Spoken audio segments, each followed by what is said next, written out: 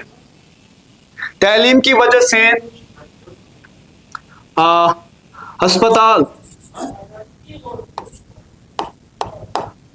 ہسپتال میں کیا انوویشنز ہو گئے, وہاں کے کیا آلات میں کیا تبدیلی آ گئی ہے. ٹھیک ہے, تو اس طریقے سے آپ کئی ایسے جو ہے نا برین سٹارمنگ کر سکتے ہو, اور پھر اس بارے میں جو ہے آپ ایک مضمون تحریر کر سکتے ہو. تمہید میں آپ بیان کرو گے, تمہید میں انہی چیزوں کے بارے میں آپ صرف ان کا نام لکھو گے وہاں پہ تمہید میں, کہ اس مضمون میں ہم دیکھیں گے نفسیات کے حوالے سے تعلیم یا شخصیت سائنسی شعبے میں اور ہسپتال وغیرہ میں کس طریقے سے تعلیم نے جو ہے نا تعلیم کے اثر سے کس طریقے سے ہم نے ترقی حاصل کی ہے. ٹھیک ہے, وہ تھوڑا سا وہاں پہ انٹروڈکشن دو گے, اور اس کے بعد وہ بیان آپ کہاں پہ کرو گے, نفس مضمون میں الگ سے اچھے سے. نفسیات کے بارے میں ایک پیرا آپ وہاں سے لکھ سکتے ہو, نفسیات کے بارے میں. شخصیت, ان دونوں کو مرج کر کے بھی آپ ایک پیرا لکھ سکتے ہو. اس کے بعد سائنس کے بارے میں ایک پیرا الگ سے لکھو گے نفس مضمون میں, کہ سائنس تعلیم کی وجہ سے سائنس میں کیا ترقی ہوئی ہے, اس طریقے سے آپ کیا اس میں کیا جو ہے نا ترقی ہم نے کی ہے. اس طریقے سے آپ یہ مضمون تخلیق کر سکتے ہو, اور آخر پہ اختتام میں آپ مقصد بیان کرو گے. تو بیٹا مجھے امید ہے کہ آپ نے آج کے لیکچر میں بہت کچھ سیکھا ہوگا, اور آپ نے جو ہے نا امتحان کے حوالے سے آپ جو ہے اب تیار ہو گئے ہوں گے اس لیکچر سیریز کی وجہ سے, جو ہم نے آغاز lecture series Rafi sir at 90 coaching centre سے جو ہم نے آپ تک پہنچائی ہے. مجھے امید ہے کہ آپ اس سیریز سے فائدہ اٹھاؤ گے. ٹھیک ہے, آپ اگر ان سوالات کو غور سے پڑھو گے, اچھے سے پڑھو گے, مجھے امید ہے کہ آپ امتحان میں سرخ رو ہو جاؤ گے, آپ امتحان میں اچھے نمبرات سے پاس ہو جاؤ گے. تو چلیے اللہ حافظ. مجھے پوری امید ہے, میں آپ کے لیے دعا گو ہوں کہ آپ پوری محنت کرو اور انشاءاللہ آپ اس امتحان میں کامیاب ہو جاؤ گے. اللہ حافظ.